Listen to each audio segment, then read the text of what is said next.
আসসালামু আলাইকুম। অস্ট্রেলিয়ার সঙ্গে সিরিজটা বাংলাদেশের জন্য সবচাইতে বড় ফ্যাক্টরটা হতে যাচ্ছে বাংলাদেশের পেস বোলাররা নাহিদ রানা, শরীফুল, মুস্তাফিজুর রহমান এবং সেই সঙ্গে তাসকিন আহমেদ তারা আছেন।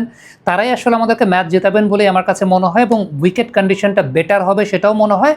তবে তাদেরকে কমপ্লিমেন্ট করার জন্য তো আসলে স্পিনের দিক থেকেও আমাদেরকে অস্ত্র রেডি রাখতে হবে, তাই না? এবং সেক্ষেত্রে আমার কাছে ব্যক্তিগতভাবে মনে হয় যে অস্ট্রেলিয়ার টিমের যে ব্যাটিং স্ট্রেংথ, সে ব্যাটিং স্ট্রেংথ অনুযায়ী বাঁহাতি স্পিনার এগেনস্টে তাদের একটা বড় ধরনের দুর্বলতার জায়গা রয়েছে এবং কন্ডিশনটা আসলে যাই হোক না কেন পেসকে কমপ্লিমেন্ট করার জন্য তানভীর ইসলামকে প্রথম ম্যাচে খেলানোটা উচিত বলে আমার কাছে মনে হয়। It might be a non popular opinion, এটা হয়তো অনেকের কাছে পছন্দ নাও হতে পারে। ঋষাদকে সবাই অবশ্যই প্রেফার করতে চাইবেন, কারণ ঋষাদ বিগ ব্যাশ খেলেছে, অস্ট্রেলিয়ার এই প্লেয়ারদের এগেনস্টে তিনি খেলেছেন বা তাদের সম্পর্কে তিনি খুব ভালো জানেন। কিন্তু আমার কাছে মনে হয় যে ফরম্যাটটা যখন ওয়ানডে ক্রিকেট এবং অস্ট্রেলিয়া টিমের স্ট্রেংথ নিয়ে যদি আমরা আলোচনা করি, তাহলে যে কোনো কন্ডিশনে, স্পিনিং কন্ডিশনে তো বটেই, কিন্তু যদি ভালো কন্ডিশনও বা স্পোর্টিং উইকেটেও খেলা হয়, অস্ট্রেলিয়া টিমের ব্যাটিংয়ের অ্যানালাইসিস করে যে বিষয়টা পাওয়া গেছে, সেই জায়গাটাতে লেফট আর্ম অর্থোডক্স স্পিনারদের এগেনস্টে অস্ট্রেলিয়া টিমের একটা বড় ধরনের দুর্বলতার জায়গা আছে, বিশেষ করে এই টিমে যারা রয়েছেন। আমি যদি আলোচনাটা একেবারে শুরু করি জশ ইংলিশকে দিয়ে, জশ ইংলিশ এখন পর্যন্ত 17টা ওয়ানডে ইন্টারন্যাশনাল ম্যাচে বাঁহাতি স্পিনারদেরকে ফেস করেছেন, যেখানে 7বারই তিনি বাঁহাতি স্পিনারদের এগেনস্টে আউট হয়েছেন। গড়টা মাত্র 23.4 এবং স্ট্রাইক রেটটা 89.6। এবং জশ ইংলিশের ক্ষেত্রে একটা কমন বিষয় লক্ষ্য করা গেছে, আপনারা যদি ভিডিও ফুটেজগুলো লক্ষ্য করে দেখেন, তাহলে ব্যাক লেগের উপর বেসটা তিনি একটু বেশি রাখার চেষ্টা করেন বা ইন্টেনশনালি ব্যাক লেগের উপর ভর রাখার চেষ্টা করেন বেশি, যেটা লেফট আর্ম অর্থোডক্স স্পিনারদের এগেনস্টে, আর্ম বলের এগেনস্টে তিনি ডিসিভড হন অনেক বেশি। এবং যেহেতু পেছনের পায়ের উপর ওয়েটটাকে তিনি বেশি রাখেন, ফ্রন্ট ফুটে ওয়েট ট্রান্সফার করতে তার অনেক প্রবলেম হয় against left arm orthodox spinner. Left arm orthodox স্পিনাররা যখন বলটাকে ভেতরের দিকে ঝুকান একটা নির্দিষ্ট লেন থেকে, এবং সেই লেনটা হচ্ছে গুড লেন্থের একটু সামনের লেন থেকে, এটা তার জন্য রিয়্যাক্ট করাটা অনেকাংশে ডিফিকাল্ট হয়ে যায়। ভিডিওগুলো আপনারা দেখে নিলেন, আপনারা হয়তো বা ব্যাপারটা গেস করতেই পারছেন যে Josh Inglis left arm orthodox স্পিনারদের এগেনস্টে আসলে কতটুকু ভালনারেবল। এবারে যদি মার্নাস লাবুশানকে নিয়ে চিন্তা করি, মার্নাস লাবুশানের ক্ষেত্রেও কিন্তু ব্যাপারটা সেরকমই। লেফট আর্ম অর্থোডক্স স্পিনারদের এগেনস্টে তার পরিসংখ্যানটা একটু লক্ষ্য করে দেখবেন। পরিসংখ্যান বলছে 39টা ম্যাচে 17বার তিনি লেফট আর্ম অর্থোডক্স স্পিনারদের এগেনস্টে আউট হয়েছেন।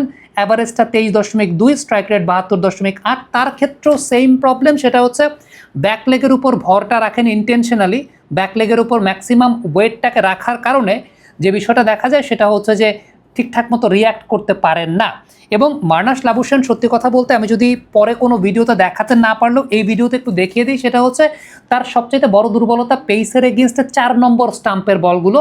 4 নম্বর স্টাম্পের বলগুলো তিনি খোঁচা দেন অনেক বেশি মাত্রায়। সো তাসকিন বা নাহিদ রানা তার এগেনস্টে খুব ভালো কার্যকরী হতে পারেন। আমার কাছে মনে হয় 4 নম্বর স্টাম্পের বল উইকেটের পেছনে উইকেট দেওয়ার ক্ষেত্রে মার্নাস লাবুশান অনেক প্রমিনেন্ট ভূমিকা পালন করে থাকেন। So Which is the world-class cable brand? Walton cables, নিরাপদ আগামী সংযোগ। তার এগেনস্টে পেসারদের ভূমিকাটা রাখতে হবে, বাট কমপ্লিমেন্ট করার জন্য, টাফ টাইম দেওয়ার জন্য ঋষাদের চাইতেও আমার কাছে মনে হয় তানভীর ইসলাম বেটার অপশন হবে। ক্যামেরন গ্রিন শেষের দিকে যখন ব্যাটিং করবেন, আমার কাছে মনে হয় যে রান কন্টেইন করার ক্ষেত্রে বা উইকেট পিক আপ করার ক্ষেত্রে তারও লেফট আর্ম অর্থোডক্স স্পিনারদের এগেনস্টে দুর্বলতা আছে। পরিসংখ্যানটা খেয়াল করে দেখছেন যে Cameron Green left arm orthodox স্পিনারদের এগেনস্টে তারও কিন্তু ভালনারেবিলিটি রয়েছে ওডিআই ক্রিকেটে। এবং আরেকটু যদি স্পেসিফাই করে বলি, তার ব্যাটিং বৈশিষ্ট্য ব্যাকলিফটটা থাকে না আসলে। লেফট আর্ম অর্থোডক্স স্পিনার বা স্পিন যখন তিনি ফেস করেন, ব্যাকলিফটটা খুব ন্যারো থাকে। অ্যাওয়ে গোয়িং বলের এগেনস্টে লেফট আর্ম অর্থোডক্স স্পিনারদের এক্ষেত্রে তাকে ডিসিফট হতে দেখা যায়, বা তিনি বারংবার এই টাইপের বলগুলোতে ডিসিফট হন বা ডিসিফট হয়েছেন, সেটা আমরা দেখেছি।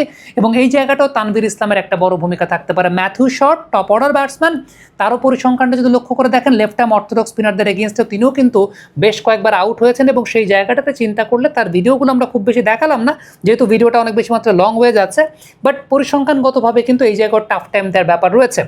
এছাড়াও আপনি বাঁহাতি ব্যাটসম্যানদের এগেনস্টে যদি চিন্তা করেন, বা অস্ট্রেলিয়া টিমের বাঁহাতি স্পিনার ব্যাটসম্যান যারা আছেন, তারাও কিন্তু লেফট আর্ম অর্থোডক্স স্পিনারের এগেনস্টে ভালনারেবিলিটি প্রদর্শন করেছেন। সো আমার কাছে মনে হয় যে আপনি যদি বেস্ট 11 চিন্তা করেন, ঋষাদের চাইতে আমি তানভীর ইসলামকে প্রেফার করব এই ম্যাচে।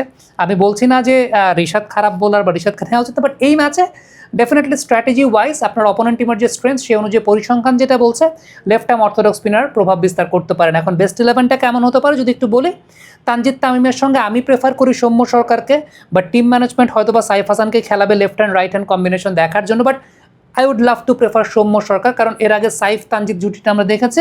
আমার মনে হয় যে সৌম্য তানজিদ জুটিটা দেখাটাও খুব গুরুত্বপূর্ণ। নাজমুল শান্ত 3-এ রয়েছেন, 4 নম্বর পজিশনে লিটন কুমার দাস, তারপর তাওহিদ হৃদয়।